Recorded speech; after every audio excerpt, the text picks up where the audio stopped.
성경을 보면요, 위기를 넘기고 절망에서 어려움 속에서 승리한 그런 성경 인물들이 많이 있습니다. 결론은 무엇입니까? 이들이 다 하나같이 기도의 사람이라는 거예요. 무슨 사람이라고요? 기도의 사람. 왕권을 이용해서 남의 여인을 탐했던 다윗은요, 침상이 젖을 만큼 눈물의 회개 기도를 하고 사함을 받았어요. 그 후에 다윗은 늘 자신이 죄에 빠지지 않도록 더 열심히 기도하였다는 것을 우리는 성경을 통해서 알게 됩니다. 그래서 시편은 맨 어떤 시입니까? 하나님을 찬양하는 시예요. 시편 51편 10절에 다윗은요, 하나님이여 내 속에 정직한 마음을 창조하시고 내 안에 정직한 영을 새롭게 하소서 기도합니다. 그리고 능력의 선지자 엘리야는 어떻습니까? 갈멜산에서 바알 선지자들과 대결할 때요, 하나님께 기도합니다. 당신의 능력을 보여주세요. 응답해달라고 기도해요. 그러자 하늘에서 불이 떨어지고 그 재물을 태우는 놀라운 그런 기적의 역사를 이루게 됩니다. 이 바알과 아세라 선지자를 다 몰살시키고, 그런 능력의 역사가 무엇으로 이루어졌는가? 기도로 가능했다는 거예요. 야곱은 야복강가에서 하나님의 이 축복을 놓치지 않기 위해서 밤새 씨름 기도를 하고 간절히 하나님께 기도드리고, 결국 이렇게 끈질긴 씨름 기도를 해서 하나님의 축복을 받습니다. 창세기 32장 26절에 내가 주와 씨름하여 이기었사오니 내게 축복하지 아니하면은 가게 하지 아니하겠나이다. 그때 이 천사의 모습으로 현현하신 하나님께서 축복을 허락하시죠. 이렇게 말씀합니다. 그가 이르되 내 이름을 다시는 야곱이라고 부를 것이 아니요 이스라엘이라 부를 것이니 이는 내가 하나님과 및 사람과 겨루어 이기었음이라. 여러분, 우리도 이런 기적의 승리를 얻기를 날마다 기도하시기 바랍니다. 그래서 우리가 이제 기도는 습관이 되어야 된다 말을 많이 해요. 근데 습관이 되어야 되는 건 뭐냐면, 그래야지 하나님의 의도를 알게 된다는 겁니다. 그런데 사실 기도하기가 쉽습니까? 사실 기도 잘 안 됩니다. 여러분, 기도해보려고 노력은 해보셨잖아요. 그렇죠? 기도 잘 안 돼요. 마음의 열망처럼 그렇게 쉽게 기도에 집중하지 못합니다. 바쁜 일상생활 하면서 기도합시다 해도 그냥 별 필요성도 모르겠고 마음속에 어떤 무게감으로 다가오지 않아요. 그래서 그런데 이 기도를 뭐 배워야 돼? 훈련받아야 돼? 이렇게 생각한다는 겁니다. 여러분, 어떤 일을 잘 수행하기 위해서는 교육을 받습니다. 주변에 이제 보험 설계사분이 이제 많이 계신데, 얘기 들어보면은 보험 설계를 하기 위해서 엄청난 교육을 받습니다. 시험도 본대요. 그래서 합격해야 돼. 패스해야지. 이렇게 어떤 전문적인 영역 부분에 교육이 없이 어떻게 설계를 할 수 있겠습니까? 군인들도 마찬가지죠. 훈련이 필수입니다. 밥 먹고 하는 일이 훈련이에요. 왜 그렇습니까? 전쟁에 나가서 이기기 위해서. 교회는 어떻습니까? 교회는요, 치열한 영적 전쟁이 이루어지고 있는 전장의 전진기지예요. 다른 누구도 아닌 우리는요, 이런 영적 전쟁에 참여하는 주님의 군사입니다. 해산병 느낌으로 생각을 가지면 안 되겠죠? 아주 용맹스러운 주님의 군사들입니다. 이 치열한 영적 전쟁에 승리하기 위해서 우리는 영적 훈련을 잘 받아야 돼요. 그 싸움의 가장 강력한 무기가 뭘까? 뭐겠습니까? 그래서 우리 기쁨의 교회 성도님들이 다 기도하는데 어색하지 않았으면 좋겠어요. 기도할 줄 알고 늘 기도하시는 그런 성도님들이 다 되었으면 좋겠습니다. 흔히 기도를 뭐라고 이야기하냐면, 기도는 하나님과 영적 대화다. 기도가 얼마나 중요한지 영적 호흡이다 라고도 합니다. 그리고 기도는 하나님과 연결하는 연결 라인이다라고 여러분 생각하시면 돼요. 제가 어렸을 때 시골에 살아서 겨울에 연을 좀 날렸거든요. 연을 날리면 바람 세게 부는 날은요, 꼭다리 가면 연이 안 보여요. 이게 계속 풀어주면은 그 실이 해서 연이 어디 있는지 완전 점처럼 보여요. 한 소년이 연을 날리고 있었습니다. 연이 높이 올라가서 보이지 않게 됐어요. 지나가는 사람이 소년에게 묻습니다. 야, 연이 안 보이는데 연 있냐? 그랬더니 소년이 있다라고 얘기하는 거예요. 너 연이 있는 거 어떻게 아니? 그랬더니 제가 이 실을 잡고 있는데 이거를 당길 때마다 그 느낌으로 연이 있다는 걸 압니다. 그렇게 이야기하는 거예요. 여러분, 이게 영적 느낌이라고 생각해 보세요. 이게 영적 연결이라고 생각해 보세요. 기도가 그렇다는 거예요. 소년은 연을 볼 수 없어도 연이 날리고 있다는 것을 알았듯이요, 우리가 하나님을 볼 수는 없지만 하나로 연결되어 있다는 그 느낌이 우리가 있어야 되는 거예요. 여러분, 그런 느낌이 있습니까? 예수님은 누가복음 18장 1절 말씀에 이렇게 말씀하셨어요. 예수님께서 그들에게, 제자들이죠, 항상 기도하라. 항상 기도하라고 누가 말씀하셨습니까? 다른 누구도 아닌 예수님이 말씀하셨어요. 항상 기도하라. 바울은 뭐라고 말합니까? 골로새서 4장 2절 말씀에 기도를 계속하고 기도에 감사함으로 깨어 있으라고 기록하고 있습니다. 그래서 이처럼 기도는 항상 매일 해야 되는 거죠. 그래서 지금 저는 뭐 하고 있는 겁니까? 저는 주님의 나팔수잖아요. 주님의 말씀을 전달하잖아요. 그러니까 강권하는 거예요. 기도하십시오. 강권하고 있는 겁니다. 자, 기도는 보통 두 가지로 나뉩니다. 공적 기도가 있고 개인 기도가 있어요. 공적 기도는 예배 때 대중 앞에서 드리는 기도를 말합니다. 그렇기 때문에 이 공적 기도는요, 어느 정도 형식이 필요합니다. 대중 앞에서 하는 기도이기 때문에 형식적으로 해야 돼요. 그런데 제가 지금 말씀드리는 건 개인 기도를 중심으로 말씀드리는데, 개인 기도는 형식이 굳이 필요할까요? 필요 없다고 생각을 합니다. 그냥 나 혼자 골방에 들어가서 속으로 기도한든지 아니면 소리치며 기도한든지 상관없잖아요. 그리고 했던 말 또 하고 이렇게 중언부언해도 상관없습니다. 기도하다가 졸아도 상관없어요. 친구를 만나는데 잠깐 기도할 수 있습니다. 밥을 먹으면서도 기도할 수 있어요. 시간과 제약이 거의 없는 것이 개인 기도예요. 그러면 그렇다 하더라도 최소한의 형식은 필요합니다. 예를 들어서 부모와 자식 간에 친구와 친구끼리 대화를 한다고 치자고요. 대화는 형식이 없는 것 같습니다. 형식이 필요하지 않은 것 같아요. 그런데 어떤 대화는 좋은 대화가 있습니다. 그런데 어떤 대화는요, 망치는 대화가 있어요. 대화를 망치는 멘트가 있죠. 그래서 대화를 잘못하면 어떻게 됩니까? 다툼이 되고 싸움이 될 수도 있습니다. 그래서 공감으로 이끌어내기 위해서 우리는 대화의 기술을 많이 책으로도 보고 배우기도 하고 그래요. 그만큼 어느 정도 좋은 대화의 기술이 필요하다는 거죠. 기도도 마찬가지라는 겁니다. 그래서 기도는 의도적으로 훈련을 받아야 돼요. 자, 한번 제자들이 예수님과 같이 모여서 기도했습니다. 그러니까 예수님께서 성경을 이렇게 쭉 보면은 얼마나 제자들과 같이 가서 기도 훈련을 시켰는지 몰라요. 기도해. 그러니까 예수님이 기도를 다 마치시자. 그러니까 예수님이 기도하고 계셨는데 제자들은 이미 기도가 끝나서 예수님이 기도가 끝나기를 보고 있는 거야. 근데 예수님이 기도를 다 마치셨어요. 누가복음 11장 1절 말씀에 예수께서 한 곳에서 기도를 마치심에 제자 중 하나가 여짜오되 주여, 기도를 잘 못하겠는 거예요. 주여, 요한이 자기 제자들에게 기도를 가르친 것 같이 우리에게도 가르쳐 주셔서. 여기서 기도를 가르쳤다는 건 뭡니까? 의도적인 교육이 필요하다는 거예요. 그런 것처럼 우리에게도 가르쳐 주셔서 했습니다. 그럼 예수님께서, 제자들이 이렇게 말했는데 예수님께서 가르쳐 주셨을까요? 안 가르쳐 주셨을까요?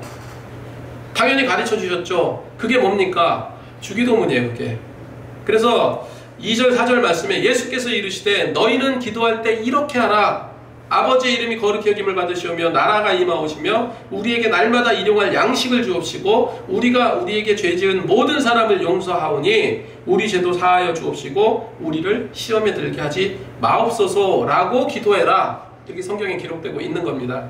그래서 요약해보면 우리가 개인 기도라 할지라도 어느 정도 형식이 필요하다 말씀드렸죠. 그게 뭡니까? 하나님의 영광을 위해서는 최소한 기도하라. 그리고 내 일상의 삶을 위해서, 죄사함을 위해서 시험 들지 않게 이렇게 기도하라는 겁니다.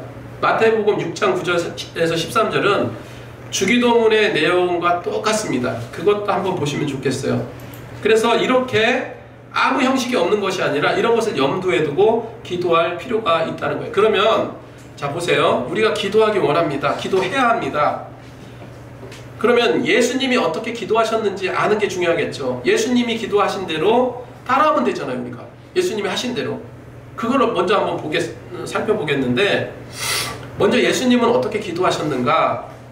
성경에 보면 하나님을 아버지라고 부르면서 친밀하게 기도하셨다. 그리고 항상 감사하고 항상 하나님께 영광을 돌리며 기도하셨다 했습니다. 이것이 기도의 기본 베이스입니다.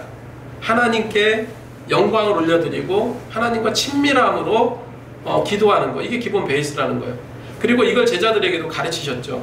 그리고 예수님은 십자가 지시기 전에 겟세마네 동산에서 내 원대로 마옵시고 아버지의 원대로 하옵소서. 그러니까 순종의 기도를 드린 거예요. 순종의 기도. 여러분, 그렇기 때문에 우리는 어떤 기도가 되어야 되겠습니까? 순종의 기도가 되어야 된다. 그러니까 순종하는 기도가 정말로 중요하다는 겁니다. 반항심으로 기도하는 분이 있어요. 기도가 아니라 그건 항변입니다. 항변. 항변은 다른 말로 그냥 자기 주장인 거예요. 자기 고집인 거예요. 만약에 아빠와 아들이 있는데 아빠, 핸드폰 새로 나왔으니까 핸드폰 신형으로 좀 사줘. 그랬다고 치자고요. 이제 아빠는 뭐라고 얘기하냐면, 그래도 핸드폰 산지 꽤 오래됐지? 그래, 이번에 새로 나왔으니까 좀 바꿔줄게. 자, 그렇게 했다고 치자고요. 자, 기도응답이 됐죠? 그죠? 근데 아들은 또 말합니다. 아빠, 근데 이 새로운 핸드폰 이거 써보니까 별로야. 아이폰이 더 좋은 것 같아. 아이폰으로 바꿔줘. 만약에 이렇게 또 얘기했다고 치자고요. 그럼 아버지가 또 사줄까요? 당연히 안 되겠죠. 때를 써도 안 돼요. 그렇게 되면 어떻게 됩니까? 결과적으로 더 안 좋게 흐르겠죠. 얻어맞는다든가. 그래서 기도는 항변이 아니라 순종이라는 말 기억하시기 바랍니다. 여러분, 그리고 또 왜 기도응답이 없는 것 같아요? 아이폰을 가지고 흥정하는 아이와 같이 비슷해요. 흥정하는 거예요. 흥정. 전에도 한번 말씀드렸지만 이제 아장아장 걸어다니는 5살짜리 아이가 부엌으로 가서 시퍼런 식칼을 들고 엄마, 나 이거 갖고 놀면 안 돼? 그러면 엄마가 웃으면서 그래, 너 다치지 않게 잘 놀아? 이렇게 이야기할까요? 다가가면서 깜짝 놀라서 그걸 뺐을까요? 어떻게 하겠습니까? 뺐겠죠. 그죠? 말이 안 되는 거잖아요. 하나님과 마음이 합한 기도가 한다는 거예요. 그래서 예수님은 이처럼 하나님과 합한 기도, 이것이 바로 순종의 기도인 거예요. 그리고 예수님은 또 인류를 위한 중보기도에 힘쓰셨습니다. 여러분 오늘 집에 가셔서 요한복음 17장 한 장을 다 읽으세요. 이 요한복음 17장이 예수님의 중보기도 내용이 담겨 있습니다. 우리를 위해서 어떻게 기도했는지 한번 읽어보시기 바랍니다. 요한복음 17장입니다. 자, 그러면은 예수님은 또 언제 기도하셨습니까? 우리가 언제 기도하면 될까요? 우리가 생활하는 패턴이 있습니다. 그 패턴 가운데 맞춰서 정하시면 돼요. 그리고 기도에 집중할 수 있는 공간에서 하는 게 중요합니다. 이 교회라는 곳은요, 기도하기 정말 좋은 공간이에요. 기도하기. 그냥 예배 시간만 잘 나오셔도 좋은 기도를 함께 할 수 있는 곳이 기도입니다. 그래서 우리는 기도할 줄 알고 기도하는 성도들이 돼야 돼요. 예수님은 주로 언제 기도하셨습니까? 마가복음 1장 35절에 보면 새벽 아직 밝기도 전에 예수께서 일어나 나아가 한적한 곳으로 가서 거기서 기도하시더니 했습니다. 다시 말해 예수님은요, 이른 새벽에 주로 기도하셨어요. 이걸 보고 이제 우리나라 새벽기도 만든 거죠. 이른 새벽에 홀로 기도하셨고 한적한 곳에서 기도하셨다. 그런데 대중이 없으셨습니다. 그런 데만 기도한 것이 아니라 어떤 중요한 일이 있을 때는 밤새워 기도하셨어요. 예수님께서 12제자를 택하실 때 택하시기 바로 전날에 밤새 철야로 기도했다는 것을 성경이 말하고 있어요. 누가복음 6장 12절 말씀에 예수께서 기도하러 산에 가사 밤이 새도록 하나님께 기도하고 있어요. 그리고 오병이어 기적사건이나 나사로를 살리신 그런 사건들을 행하기 전에 먼저 하늘을 우러러 기도했다라고 성경은 기록하고 있습니다. 그럼 어디서 예수님께서 기도하셨을까요? 대중이 없으셨지만 주로 산속에 들어가서 기도했어요. 그래서 제가 전에도 말씀드렸지만 예루살렘 주변에 있는 감람산은 예수님이 늘 기도하던 기도 아지트였어요. 때로는 마태복음 21장 13절처럼 성전에서 하나님께 기도하면서 말씀을 가르치시기도 하고 식사하시기 전에 짧게 기도도 하셨고 공공장소에 무리들을 향해서 기도하시기도 했고요. 이런 좋은 습관들을 주님께서 가지셨고 제자들에게 기도 훈련을 시키셨다는 거예요. 그리고 예수님은요, 기도를 멈추지 말고 끈질기게 할 것을 강조하겠습니다. 오늘 아까 읽었던 오늘 본문 말씀이 그거예요. 예수님은 누가복음 18장의 그 과부와 재판장의 비유를 들어서 기도에 대해서 말씀하시거든요. 1절에 뭐라고 나왔습니까? 항상 기도하고, 항상 뭐 하고요? 항상 기도하고 낙심하지 말 것을 말씀하시면서 비유를 든 것이 바로 과부와 재판장의 비유예요. 자, 한 과부가 있었습니다. 억울한 일을 당했어요. 그래서 재판장에게 달려갑니다. 재판장님, 이 억울함을 풀어주세요. 요청을 합니다. 근데 재판장이 정의로운 재판장이 아니었어요. 그냥 탐심도 많고 게으르고 온갖 비리를 저지르는 그런 재판장이었어요. 그런데 그 억울한 과부의 소리를 듣겠습니까? 신경도 쓰지 않았어요. 그런데 과부는 그 다음날도 찾아왔어요. 그 다음날도 찾아왔어요. 허구한 날 찾아와서 재판장님, 이 나의 억울함을 풀어주세요. 요청을 합니다. 재판장은 귀찮았지만 듣지도 않았어요. 그런데 너무나 자주 와서 막 풀어달라는데 이 억울함을 풀어주세요. 요청을 하니까 재판장이 뭐가 났습니까? 짜증이 난 거예요. 짜증이. 그래서 이렇게 말합니다. 누가복음 18장 4절 5절 말씀에 이 불의한 재판장이 뭐라고 말합니까? 그가 얼마 동안 듣지 아니하다가 후에 속으로 생각하되 내가 하나님을 두려워하지 않고 사람을 무시하나 이 과부가 나를 번거롭게 하니 내가 그 원한을 풀어주리라. 그렇지 않으면 늘 와서 나를 괴롭게 하리라 하였느니라. 그러니까 매일 와서 저렇게 울고불고 억울함을 풀어달라고 떼를 쓰니까 내가 정말 짜증나고 화가 나고 번거롭고 귀찮고, 그래서 내가 저 과부의 억울함을 풀어주겠다는 거예요. 이런 비유를 예수님께서 말씀하시면서 하나님을 두려워하지 않고 사람을 두려워하지 않는 이 불의한 재판장도 그 과부의 소원을 들어주는데, 하물며 하늘에 계신 하나님께서 너희의 그 끈질긴 기도 소리를 듣지 아니하시겠냐, 이렇게 말씀하시는 겁니다. 그래서 기도는요, 여러분, 한 번 하고 에이 안 되네, 떨쳐버리는 것이 아니라 끈질기게 계속하는 거예요. 지난주에 제가 이런 말씀 드렸죠. 하나님 25년도에 50만 원 올려주세요. 이거 올바른 기도 아니에요. 사실 따지고 보면 이런 기도 하지 마세요. 그죠? 그런데 하나님께서 응답해 주셨는데 참 놀라운 방법으로 응답해 주셨잖아요. 그죠?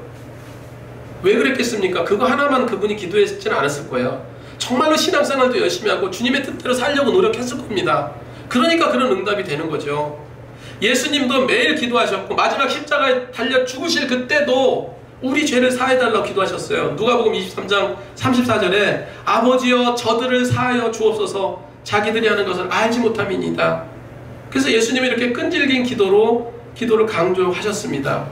야고보서 5장 16절 말씀에도 의인의 간구는 역사하는 힘이 킴큼이라.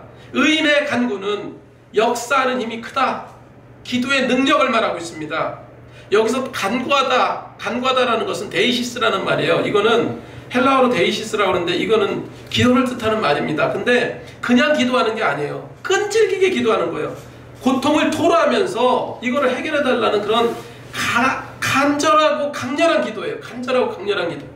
우리식으로 말하면 뭐냐면요, 쥐야 쥐야 하면서 그냥 부르짖으면서 하나님께 매달리면서 기도하는 것 그 자체를 말한다는 거예요. 그렇게 강렬하고 끈질긴 기도, 매달리는 기도가 필요하다는 겁니다. 그렇게 예수님은요 기도하기를 원하세요. 여러분, 우리 기쁨의 교회 이제 1년 됐습니다. 보잘것없죠. 아직까지 뭐 성도들도 별로 없고, 그죠? 오셨다가 나가신 분도 계시고, 점점 기도하는 교회로 나가야 돼요. 그리고 예수님은 기도하지 않는 제자들에게 뭐라고 말합니까? 겟세마네에서 기도할 때도 제자들이 뒤에서 풀풀 자고 있어요. 성경에 보면요, 예수님이 3번씩이나 쫓아갔어요. 처음에 갔더니 풀풀 잠만 자. 한숨 쉬고 다시 오셔서 또 기도합니다. 또 갔더니 또 잠만 자. 또 한숨 쉬고 가셨어요. 3번째 왔을 때 뭐라고 말씀하십니까? 너는 1시간도 깨어서 기도할 수 없더냐. 이 주님의 심정을 우리가 알 수 있는 거잖아요. 마찬가지로 기도하지 않는 지금의 모습은요, 주님이 슬퍼하신다는 거예요. 함께 잠시라도 깨어서 기도할 수 없느냐, 이런 책망의 소리 듣지 않았으면 좋겠습니다. 그럼 우리는 어떻게 기도해야 됩니까? 첫 번째로요, 제대로 알고 기도해야 됩니다. 여러분, 기도 어려운 게 아니라, 기도 거창한 게 아니라, 기도는요 그냥 쉬워요. 쉬워. 사장이 직원에게 야, 이거 너무 급한 일이니까 오늘까지 꼭 해놔라, 밤새서라도 오늘까지 해놔라 했어요. 근데 직원은 말을 잘못 알아들어서 이것을 하라고 했는데 저것을 한 거야. 다음날 어떤 일이 벌어질까요? 난리 났겠죠. 아무것도 못해요. 군사들을 이끌고 산으로 이 산이다 그래서 이 산으로 뛰어가 우르르 해서 산 꼭대기 가봤더니 이 산이 아닌 게벼. 그래서 다른 산으로 간다고 쳐봐요. 이게 얼마나 낭비입니까? 여러분, 이런 헛수고 기도는 하지 마시기 바랍니다. 하나님은요 기도 내용을 보시지만 기도하는 것 자체를 가상히 여기시는 분인 것은 맞아요. 그런데 기도는 제대로 알고 해야 된다. 계속해서 반복적인 말씀입니다. 마태복음 6장 33절에 그런즉 너희는 먼저 그의 나라와 그의 의를 구하라. 그리하면 이 모든 것을 너희에게 더하시리라. 그래서 그의 나라와 의를 기도하라고 말씀하셨는데 다른 기도 하지 말고 그것만 해도 어떻게 한다는 거예요? 그 기도만 해도 일상의 모든 기도 제목들은 다 들어주신다는 겁니다. 그런데 우리는 정작 그의 나라와 의를 구하는 기도는 아예 잘라버리고 기도 안 해도 들어주시겠다는 그 외의 모든 기도를 그것만 열심히 하고 있어요. 이게 잘못된 기도죠. 제대로 모르고 하는 기도입니다. 그래서 우리는 여태까지 그런 기도에 길들여져 있다는 거예요. 우리 처음부터 기도할 때 이거부터 알고 기도했으면 좋겠습니다. 성경 내용대로 한마디로 그의 나라와 의를 구한다는 게 하나님을 사랑하고 이웃을 사랑하고 그것이 온전히 실천되기 위한 기도고요. 그 사랑의 근간이 영혼 구원, 영혼 사랑에 담겨 있다는 겁니다. 그걸 놓쳐서는 안 된다는 거예요. 그래서 그러면 그의 나라와 의는 굉장히 거창하잖아요. 여러분, 교회가 무엇입니까? 교회는 바로 하나님의 그의 나라와 의를 위해서 세워진 것이 교회예요. 이것이 교회입니다. 그래서 우리가 교회 비전을 놓고 여러 가지 기도 제목들을 놓고 그것을 기도하자라고 하잖아요. 그거를 놓고 기도해야 된다는 거예요. 그래서 교회의 목표와 교회의 주님의 사역이 달성될 수 있도록 기도해야 된다는 겁니다. 이것이 중보기도고 하나님의 나라의 의를 위한 기도라는 거예요. 우리 지금 보면은 저도 모이는 사람들이 다 목사님들 모이잖아요. 목사님들 모이는 데가, 그 목사님들이 무슨 얘기 하겠습니까? 누구라고 이름 밝히지 않아도 성도 이야기 많이 합니다. 많이 들어요. 그래서 신앙생활을 어떤 식으로 하는지 많이 알고 듣고 보게 돼요.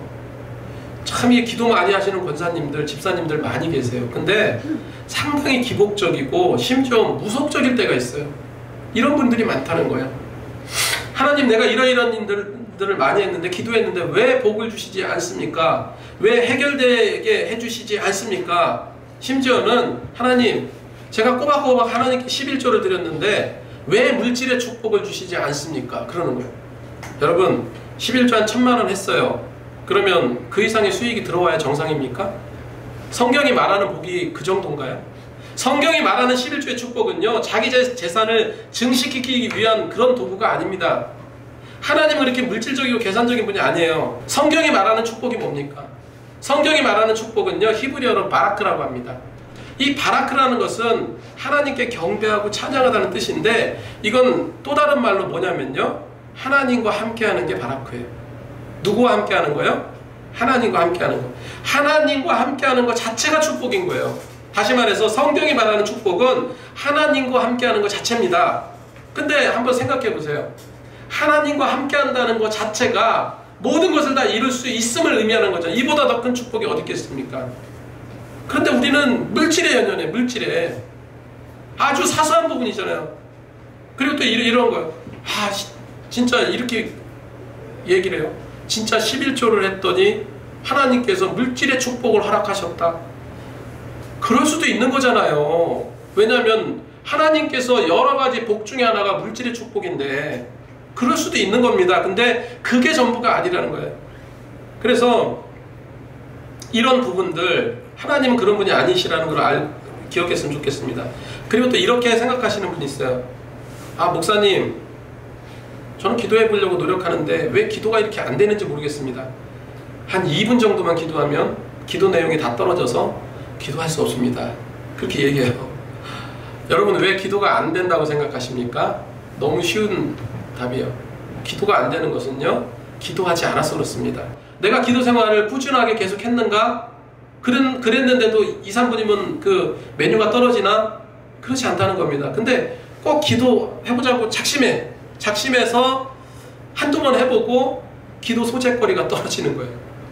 여러분, 깊이 있는 기도를 하시기 바랍니다. 그거는요, 훈련으로 돼. 그 엉덩이와의 싸움이 엉덩이와 싸움.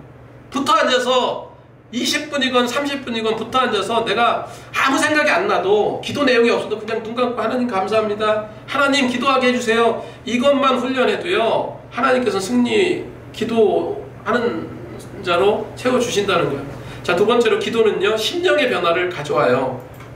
내가 늘 초조와 불안과 걱정으로 살아왔는데 그때 어느 순간 기도했더니 늘 기쁨이 샘솟고 늘 평안이 넘친다면 여러분 얼마나 좋겠습니까? 기도는 그런 심령의 변화를 가져온다는 거예요. 구약의 한나를 보세요. 한나는 어떤 상황에서 하나님께 기도했습니까? 자식이 없었어. 그래서 심한 고통을 받고 살았습니다. 그런 그녀가 하나님께 기도합니다. 고통 가운데 하나님께 뭐라고 기도하냐면 사무엘상 1장 10절 말씀에 한나가 마음이 괴로워서 기도했대요. 한나가 마음이 괴로워서 여호와께 기도하고 통곡하며 그 마음이 괴로워서 기도했어요. 그러면서 하나님 자식을 주옵소서 울면서 기도했어요. 그렇게 서원 기도합니다. 그런데 2장 10절에 보세요.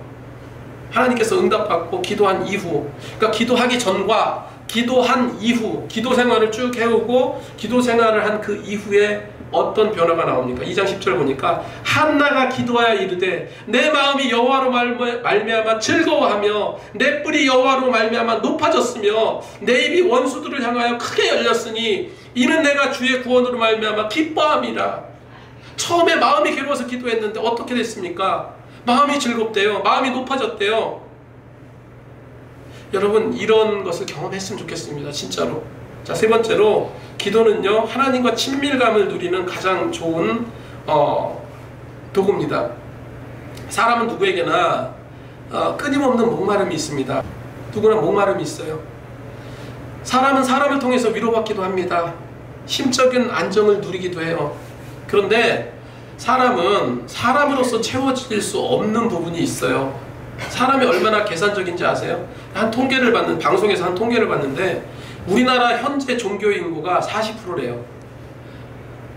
한 4년 전, 3년 전, 4년 전에는 60% 정도 됐다고 그래요. 근데 지금은 종교 인구가 40%. 종교 인구가 뭡니까? 불교를 믿건 이상한 이단을 믿건 교회를 나오던 40%밖에 안 된다는 거예요. 근데 팔팔한 청년들은요 10%도 안 된대요. 충격적이죠? 그 10%도 안 되는 곳에서 기독교인이 얼마나 되겠습니까? 한 두세 명 될까요? 그런데요 전체 평균이 40%밖에 안 되는데 60대 이상의 어르신들은 종교를 갖고 있는 분이 60%가 넘는다고 그래요. 젊고 팔팔할 때는 내가 최고야 하지만 나이 들고 약해지면서 자꾸 알게 되잖아요. 내가 약해지고 힘들어지고 그러다 보니까 어찌할 수 없다는 사실을 알게 됩니다. 그래서 뭐 죽음은 영생한다고 하니까, 죽음은 구원받는다고 하니까 종교나 믿어볼까? 이 하나에 따른 보험 개념으로 이렇게 생각하는 분이 적지 않다는 겁니다. 여러분, 우리에게는요 그런 채워지지 않는 목마름이 있습니다. 여러분, 그래서 기도는 하나님과 접촉이다.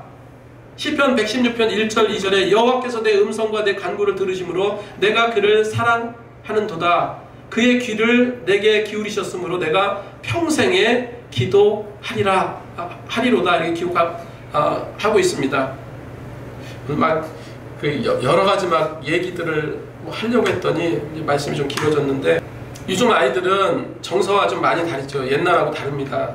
옛날에는 연애 편지를 많이 썼는데 좋은 문장을 쓰려고 많이 노력을 했어요. 망치면 다시 쓰고 또 고쳐 쓰고. 근데 그 시간만큼은 지루하지 않았잖아요. 그쵸? 연애 편지 써보셨습니까? 받아보시기만 했어요? 저는 좀 썼어요. 근데 그 시간만큼 지루하지 않고요, 무가치하다는 생각이 든 적이 한 번도 없어요. 그 시간이 얼마나 애절하고 가슴이 뛰던지. 여러분, 기도가 그런 시간이 돼야 될 줄로 믿습니다. 그래서 그런 기도에 그 마음을 가지고 기도했으면 좋겠어요. 마지막으로, 기도해야지만 정확하게 하나님의 의도를 알 수 있습니다. 형들에 의해서 엄청난 고난을 받았던 요셉이 있습니다. 요셉이 하나님께서 그렇게 꿈을 꾸게 하신 이유를 알았어요. 형들의 모함으로 구덩이에서 죽을 뻔하고요, 노예로 팔리게 되었을 때 당황하고 겁도 났습니다. 그런 상황이 왜 생겼는지 요셉은 기도했을까요? 안 했을까요? 기도했습니다. 감옥에 갇히고 꿈 해몽도 하고 풀려나는 모든 과정이 왜 필요한지도 하나님의 그런 의도도 요셉은 간파했습니다. 그리고 마지막 애굽의 총리가 되었어요. 그리고 다시 형들을 만나게 됩니다. 그것도 요셉은요 기도 가운데 있었기 때문에 다 그 사실을 알게 되었어요. 만약 요셉이 기도하지 않았다면요 그 드라마틱한 삶이 우연이거나 우연 중에 무슨 행운을 얻은 정도로 생각했을 거예요. 그런데 요셉은 기도 가운데서 이 모든 것이 하나님께서 개입하시고 이끄셨다는 사실을 알게 되었던 겁니다. 여러분, 무엇으로 알게 됐습니까? 기도로 알게 됐어요. 그래서 형들이 애굽에서 형들을 만났을 때 막 벌벌벌 떠는 거예요. 애굽의 총리잖아요. 자기를 죽이려 했던 형을 죽일 수도 있는 그런 상황이에요. 그러니까 형들이 벌벌 떨면서, 그러면서 뭐라고 말합니까? 자기 동생에게 우리는 당신의 종입니다 라고 말해요. 우리는 당신의 종입니다. 뭐 살려만 주옵소서, 이건 거예요. 그때 요셉은요 하나님의 의도를 알았잖아요. 그거는 정확하게 말해요. 창세기 50장 19절 20절 말씀에 요셉이 그들에게, 그 형들을 말하죠. 그들에게 이르되 두려워하지 마소서, 내가 하나님을 대신하리이까 당신들이 나를 해하려 하였으나 하나님은 그것을 선한 것으로 바꾸사. 하나님의 의도를 알았잖아요. 하나님께서 내 삶에 개입하셔서 당신 형들이 큰 악을 행했지만 결과적으로 하나님이 그것을 선으로 바꾸셨다. 악한 것을 선으로 바꾸셨다. 승리로 바꿔주셨다 말하고 있는 겁니다. 그래서 오늘같이 많은 백성이 생명을 구하게 하시려고 하셨나니 당신들은 두려워하지 마소서, 내가 당신과 당신 자녀를 기르리이다. 이렇게 하면서 더 가슴 찡한 게 뭡니까? 간절한 말로 위로하였더라. 자기를 죽이려고 했던 형들을요, 그냥 이렇게 걱정하지 마소서 이 정도가 아니라 뭐 했다는 거예요? 그들의 두려운 마음을 위로했다는 거예요. 위로해줬다는 거예요. 이처럼 기도는요, 정확하게 하나님의 의도를 알게 만든다는 거예요. 그래서 2025년도 늘 기도에 힘써서 하나님의 그 영적 권세와 능력을 우리가 덧입고 정말로 믿음으로 승리하실 수 있는 저와 여러분이 되시기 바랍니다. 기도하겠습니다.